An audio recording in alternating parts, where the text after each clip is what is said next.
स्वतंत्रता संग्राम के दौरान वंदे मातरम को पूरे देश में लोकप्रिय और जन जन की वाणी बनाने में देशभक्तों और क्रांतिकारियों के अलावा बिपिन चंद्र पाल, लाला लाजपत राय, बाल गंगाधर तिलक और श्री अरबिंदो जैसे राष्ट्रवादी नेताओं ने बेहद महत्वपूर्ण भूमिका निभाई।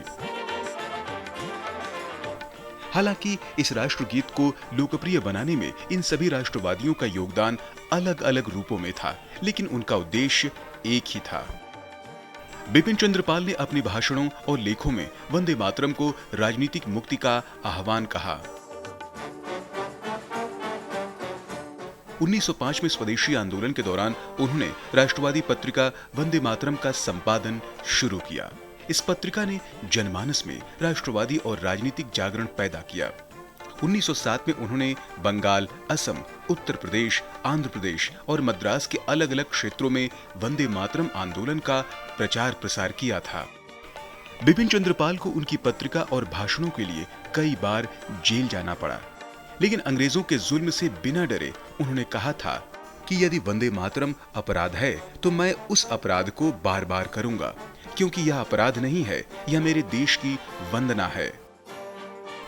भारतीय राष्ट्रवाद के महान विभूति श्री अरबिंदो ने वंदे मातरम को लोकप्रिय बनाने में अतुलनीय योगदान दिया, खासतौर पर इसे राष्ट्रवादी भावना के प्रतीक के रूप में प्रस्तुत करने और वंदे मातरम अखबार के जरिए इसका प्रचार करके।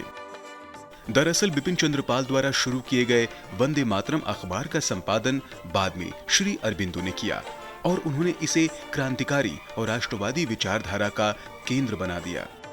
श्री अरबिंदो ने वंदे मातरम का सबसे पहला और महत्वपूर्ण अंग्रेजी अनुवाद किया। उन्होंने इसे गद्य और पद्य दोनों रूपों में किया। इससे यह व्यापक स्तर पर लोगों तक पहुंचा और पूरे देश में राष्ट्रवाद और आध्यात्मिकता का प्रतीक बन गया। वहीं लाला लाजपत राय ने वंदे मातरम को केवल एक नारा नहीं, बल्कि राष्ट्रीय एकता और आत्मबल का प्रतीक माना। उन्होंने इस नारे को लोगों में उत्साह, आत्मसम्मान और त्याग की भावना जगाने के लिए प्रयोग किया। लाला लाजपत राय ने लाहौर से वंदे मातरम नामक पत्रिका निकाली, जो राष्ट्रवादी विचारधारा का प्रमुख माध्यम बनी।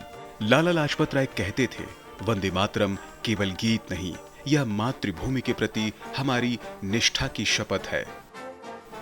वहीं पश्चिम भारत में लोकमान्य बाल गंगाधर ने वंदे मातरम को केवल भावनात्मक प्रतीक ही नहीं, बल्कि राजनीतिक संघर्ष का घोष वाक्य बना दिया। उन्होंने गणपति उत्सवों और शिवाजी उत्सवों में वंदे मातरम के जय घोष को अनिवार्य बना दिया। तिलक को वंदे मातरम गीत के प्रति इतनी श्रद्धा थी कि उन्होंने शिवाजी की समाधि के तोरण पर इसे उत्कीर्ण कराया। स्वतंत्रता संग्राम के दौरान खुदीराम बोस, बटुकेश्वर दत्त, प्रफुल्ल चाकी, भगत सिंह, रामप्रसाद बिस्मिल, चंद्रशेखर आजाद, मातंगिनी हाजरा जैसे वीरों ने वंदे मातरम गाते हुए अपने प्राणों की आहुति दे दी। 17 अगस्त 1909 को जब मदन लाल ढींगरा को इंग्लैंड में फांसी दी गई, तो उनके अंतिम 2 शब्द वंदे मातरम ही थे। यही नहीं, स्वतंत्रता संग्राम के दौरान अंडमान की सेल्युलर जेल में वंदे मातरम गीत राष्ट्रवादियों की पीड़ा और दृढ़ता का भजन बनकर गलियारों में गूंजता था। वंदे मातरम की आवाज सिर्फ भारत में ही नहीं, बल्कि विदेशों में भी गूंजा। 1906 में वीर विनायक दामोदर सावरकर ने लंदन में इंडिया हाउस में वंदे मातरम को अभिवादन का हिस्सा बनाया। वहीं 1907 में जब भीकाजी कामा ने भारत के बाहर जर्मनी के स्टटगार्ट में पहली बार तिरंगा फहराया था, तो उस ध्वज पर भी वंदे मातरम लिखा हुआ था। वहीं अक्टूबर 1912 में गोपाल कृष्ण गोखले केप टाउन दक्षिण अफ्रीका पहुंचे, तो उनका स्वागत लोगों ने वंदे मातरम के नारे लगाते हुए किया।